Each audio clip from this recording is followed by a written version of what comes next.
Hello, my dear student. My name is Vishal Srivastava. I am an assistant teacher. Welcome to my channel Vishal Study Room. I hope आप सब बहुत अच्छे होंगे। आज हम लोग कुछ कैरेक्टरिज ऑफ प्रीपोजिशन देखेंगे जो कि डेथ के सेंस में डेथ के साथ लगता है। मतलब किसी पर्सन की डेथ किस वजह से हो रही है उसके साथ सब के साथ प्रीपोजिशन अलग अलग यूज होते हैं। तो डेफिनेटली ये सेशन आपको देखने के बाद बहुत ही मज़ा आने वाला है। डेफिनेटली आप देखेंगे तो आपको पता चलेगा कि किसी पर्सन की डेथ जिस वजह से हुई, जैसे बहुत सारे कारण हो सकते हैं उसके मरने का, और हर एक कारण के साथ, हर एक मरने के कारण के साथ अलग अलग प्रीपोजिशन लगता है। तो चलिए आज हम लोग इसी पर डिस्कशन करते हैं और ये स्पेशल टॉपिक है। तो चलिए बिना टाइम वेस्ट करते हम लोग सेशन की शुरुआत करते हैं। देखिए मैं एक्चुअली समझाता जाऊंगा। आज मैंने स्लाइड नहीं बनाई क्योंकि टाइम थोड़ा सा नहीं था।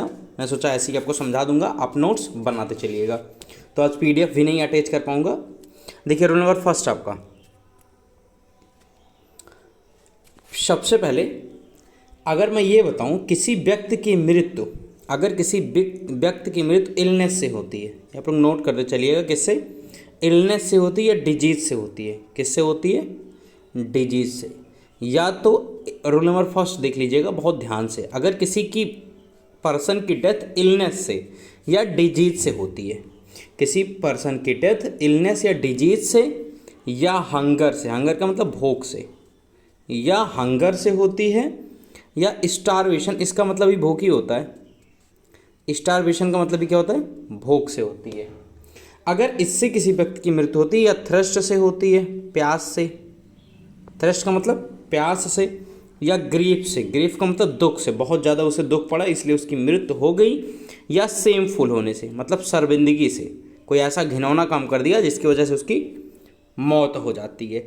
अब बहुत ध्यान से सुनिएगा, अगर इतनी चीज़ों से, इलनेस से अगर उसकी डेथ होती है, इलनेस से डेथ होती है, या डिजीज से होती है, या हंगर से होती है, स्टारवेशन इसका मतलब भी भूख होता है उसका, और हंगर का मतलब भी भूख होता है। थ्रस्ट का मतलब प्यास से होती है, ग्रीफ का मतलब दुख से होता है, और सेम का मतलब शर्मिंदगी से होती है, शर्म से। इतने चीज़ों से अगर उसकी मौत होती है तो उसके बाद प्रीपोजिशन ऑफ लगता है। तो आप डाई के बाद प्रीपोजिशन क्या लगाएंगे? ऑफ। जैसे डाई ऑफ क्या हो जाएगा? डाइड ऑफ ग्रीफ, या डाइड ऑफ ग्रीफ हो गया, या हाँ डाइड ऑफ ग्रीफ हो गया, डाइड ऑफ थ्रस्ट हो गया, डाइड ऑफ हंगर हो गया, या डाइड ऑफ कोई बीमारी हो गया, डाइड ऑफ कोई बीमारी बड़ी, died of cancer, died of cancer. ये आई होप आपने नोट कर लिया होगा। मैं आपको एग्जांपल दिखाता हूँ।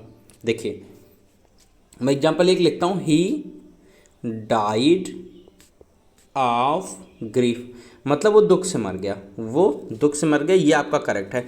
अब देखिए करेक्शन क्या था, अक्सर लोग गलत क्या कर देते हैं, यहाँ कर देते हैं ही डाइड तो लगाते हैं बट इसके बाद फ्राम लगा देते हैं, ही डाइड फ्राम ग्रीफ, मतलब वो ग्रीफ से मर गया। या he is died from cancer लिख देते हैं, he died from cancer, he died from cancer. Actually ये गलत है, ये गलत है। यहाँ क्या होना चाहिए? ऑफ, देन ये करेक्ट होगा। He died of cancer, he died of cancer, या ही डाइड ऑफ कोई और हंगर कर देते हैं, वह हंगर भूख से मर गया। तो आई होप ये रूल नंबर फर्स्ट आपको क्लियर होगा। मैंने एग्जांपल समझा, बिल्कुल आप बिल्कुल क्लियर रहिएगा, आप इसको नोट कर लीजिएगा, स्क्रीनशॉट लेते रहिएगा। चलिए रूल नंबर सेकंड, ये भी डेथ के केस में, अगर किसी की डेथ वाउंड से हो जाए, वाउंड का मतलब घाव से, कोई बड़ा घाव हुआ और जिसकी वजह से उसकी मौत हो गई, अगर उसकी घाव से हो जाए, या ओवर ईटिंग से हो जाए। ओवर ईटिंग का मतलब ज़्यादा खा ले, ओवर ईटिंग का मतलब ज़्यादा, इतना ज़्यादा खा ले, या ओवर ड्रिंकिंग, इतना ज़्यादा पी ले उसकी वजह से उसकी मौत हो जाए। ये आप लोग नोट करते रहिएगा। ओवर ड्रिंकिंग से हो जाए, ओवर, या फूड पॉइजनिंग से हो जाए। किससे? फूड पॉइजनिंग मतलब ख़राब खाना खा ले इस वजह से उसकी मौत हो जाए। ये आप लोग बहुत ध्यान से देखिएगा। मतलब या तो उसकी डेथ किससे हो जाए, या तो उसकी डेथ घाव से, वाउंड से हो जाए, या ओवर ईटिंग मतलब बहुत ज़्यादा खाना से, या ओवर ड्रिंक बहुत ज़्यादा पीने से, या फूड पॉइजनिंग से उसकी मौत हो जाए। अगर इन चार चीज़ों से उसकी मौत होती है तो वहाँ डाई के साथ फ्राम आ जाता है। डाई प्लस फ्राम लगता है प्रीपोजिशन, डाई प्लस फ्राम, ये रूल चलता है। जैसे मैं एग्जांपल लिख दूँ, ही डाइड, एक एग्जांपल मैं लिख देता हूँ, he died from wound, he died from wound, वो घाव से मर गया, मतलब उसे तलवार लगी या किसी चीज़ का घाव हो गया जिसकी वजह से उसकी डेथ हो गई। या ही डाइड फ्रॉम, यहाँ ओवर ईटिंग कर दो, he died from over drinking कर दो इसके जगह पर, या he died from food poisoning, या फूड पॉइजनिंग आपका सब करेक्ट रहेगा यहाँ पर आपका सारा करेक्ट रहेगा। ही डाइड फ्रॉम, यहाँ आप ओवर ईटिंग कर दो तो भी सही है, he died from over drinking सही है, he died from food poisoning सही, ही डाइड फ्रॉम वाउंड हो गया, ये भी सही है। बट जनरली मिस्टेक क्या होती है, अगर यहाँ पर आप कुछ भी लगाते हैं, जैसे क्या, अगर आप ऑफ लगाते हैं तो भी गलत होगा, अगर आप विद लगाते हैं तो भी गलत होगा, अगर आप बाई लगाते हैं तो भी गलत होगा, अगर आप फार लगाते हैं तो भी गलत होगा। ये चीज़ें आपकी गलत होंगी इस केस में, ऑफ, विद, बाई, फार। सिर्फ आपका सही क्या होगा, आपका सही सिर्फ एक ही होगा, कौन सा, आपका सिर्फ फ्रॉम लगेगा। क्या लगेगा, from. I hope roll number 2 आपका क्लियर होगा, बिल्कुल अच्छे से समझिएगा, बहुत इंपॉर्टेंट है। मतलब बहुत सारे बच्चे इसको नहीं जानते और बहुत सारे बच्चे इसमें मिस्टेक करते हैं। It is a common mistake हम कह सकते हैं। अगर आप सेंटेंस ये बोल दीजिए कि राम की मृत्यु बहुत ज़्यादा खाने से हो गई है, राम की मृत्यु बहुत ज़्यादा खाने से हो गई थी या हो गई है कर दीजिए, हो गई है तो आपका हैज़ लग जाएगा। तो यहाँ हो जाएगा Ram has died from over eating, लेकिन लोग क्या लगाएंगे, Ram has died from over eating, या ऑफ लगा देंगे, ये सारा आपका गलत होगा। आपका सिर्फ यहाँ फ्रॉम सही होगा। आई होप रूल नंबर 2 आपका क्लियर होगा। चलते हैं, मैं आपको रूल नंबर 3 बता देता हूँ। देखिए तीसरा बहुत इंपॉर्टेंट है आपके लिए। देखिए तीसरा, अगर किसी की मृत्यु, अगर कोई सुसाइड करता है, मतलब आत्महत्या करता है, अगर कोई सुसाइड करता है, क्या करता है, सुसाइड करता है, बहुत ध्यान से देखिएगा, अगर कोई सुसाइड करता है या किसी वायलेंस में उसकी मौत हो जाती है, किसमें, वायलेंस में, अगर किसी वायलेंस में उसकी मौत हो जाती है, तो इसके साथ आपका, इन दोनों के साथ जो डाई आएगा उसके साथ बाई प्रीपोजिशन आएगा। बाई क्या होगा, प्रीपोजिशन होगा, मतलब इसके साथ डाई प्लस बाई प्रीपोजिशन होगा। जैसे एग्जांपल देख लीजिए, he died by violence, he died by violence, he died by violence, मतलब उस हिंसा में वो मारा गया है, उसकी मौत हो गई। ये आपका करेक्ट है। यहाँ सिर्फ और सिर्फ बाई प्रीपोजिशन चलेगा सुसाइड और वायलेंस के केस में। Sushant Singh Rajput was died by suicide, by suicide, किससे मौत हो गई थी उनकी, सुसाइड की वजह से। आई होप ये आपका क्लियर होगा। इसमें दो ही है, सुसाइड और वायलेंस। सुसाइड का मतलब आत्महत्या, वायलेंस का मतलब हिंसा में। तो आई होप इसका क्लियर होगा। इसके साथ आप ऑफ लगाएंगे तो भी गलत होगा, इसके साथ अगर आप विद लगाते हैं तो भी गलत होगा, और इसके साथ आप फ्रॉम लगाते हैं तो भी गलत होगा, इसके साथ आप फार लगाते हैं तो भी गलत होगा। ये आप नोट कीजिएगा। अगर आप डेफिनेटली, मैं आपको ये दावा कर सकता हूँ कि आप अपने घर में ही इसको पूछेंगे तो जितने भी लोग होंगे, मैक्सिमम लोग, मैं 100% की बात नहीं कर रहा हूँ, बट 10 लोग होंगे तो 9 लोग गलत बताएंगे, ये मैं कह सकता हूँ। आप पूछ के देख लीजिएगा। चलिए रूल नंबर 4 डिस्कस कर लेते हैं। रूल नंबर 4, देखिए रूल नंबर 4 आपका ये कहता है, अगर किसी की डेथ लापरवाही से हो जाए, मतलब कुछ ऐसी गलती जो उसकी लापरवाही हो, मतलब नेग्लिजेंट का मतलब लापरवाही।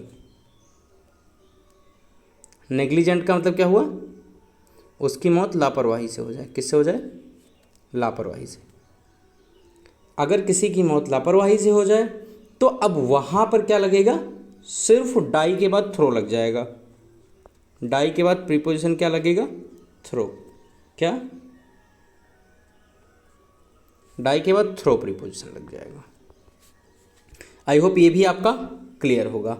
मतलब अगर किसी की मौत नेग्लिजेंस मतलब लापरवाही के कारण हो जाए तो वहाँ डाई के बाद थ्रो लग जाएगा, डाई के बाद थ्रो लग जाएगा।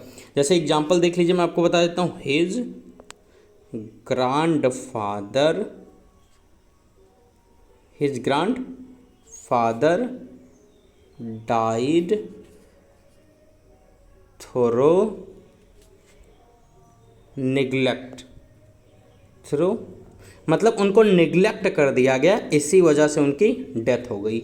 उनको निगलेक्ट नहीं करना था, निगलेक्ट कर दिया गया, इसी वजह से उनकी डेथ हो गई। यहाँ थ्रो लगा है, क्या लगा? थ्रो। आप इसके साथ कोई और प्रीपोजिशन ना लगाइएगा। अगर किसी की मौत लापरवाही की वजह से हुई है तो उसके साथ सिर्फ और सिर्फ थ्रो ही आपका करेक्ट होगा। आई होप आपका रूल नंबर 4 भी क्लियर होगा। चलते हैं, बात कर लेते हैं रूल नंबर 5 की तरफ। 5 में क्या है, यदि कोई व्यक्ति अपने देश के विश्वास या उसका अपने देश के विश्वास के लिए मरता है तो उसके लिए आपका क्या लग जाता है? फार लग जाता है। फार लग जाता है मतलब मैं फिर से इसमें लिख देता हूँ, अगर देश के विश्वास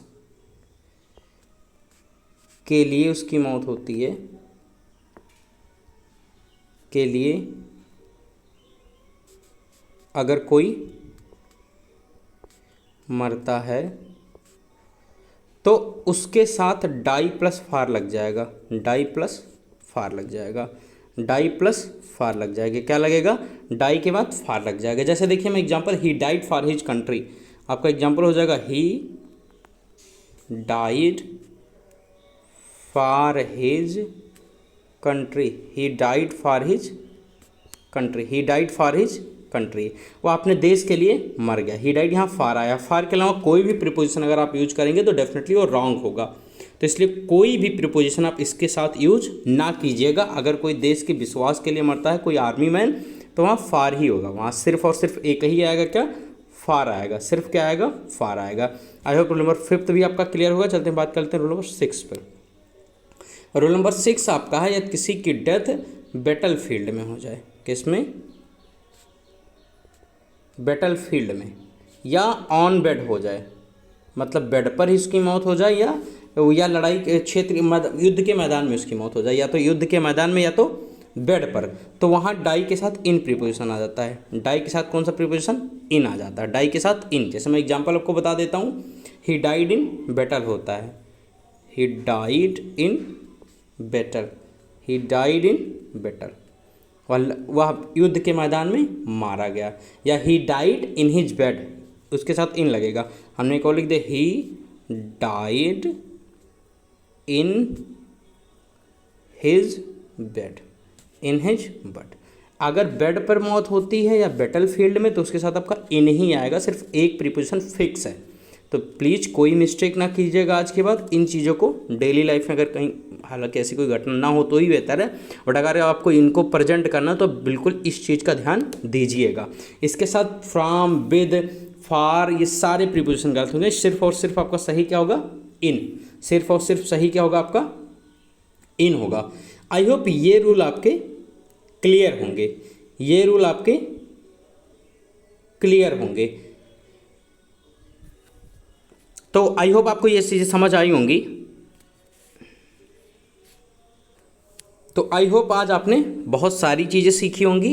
ये 6 रूल थे जो मुझे लगा कि आप लोग को बताना चाहिए, जो कि बहुत ज़्यादा इम्पॉर्टेंट हैं। अगर आप इनको डेली लाइफ में यूज करते हैं, अगर अनफॉर्चुनेटली कोई ऐसी घटना होती है तो डेफिनेटली आप इस चीज़ का ध्यान रखिएगा कि हमें क्या, कहाँ, कैसे बोलना है।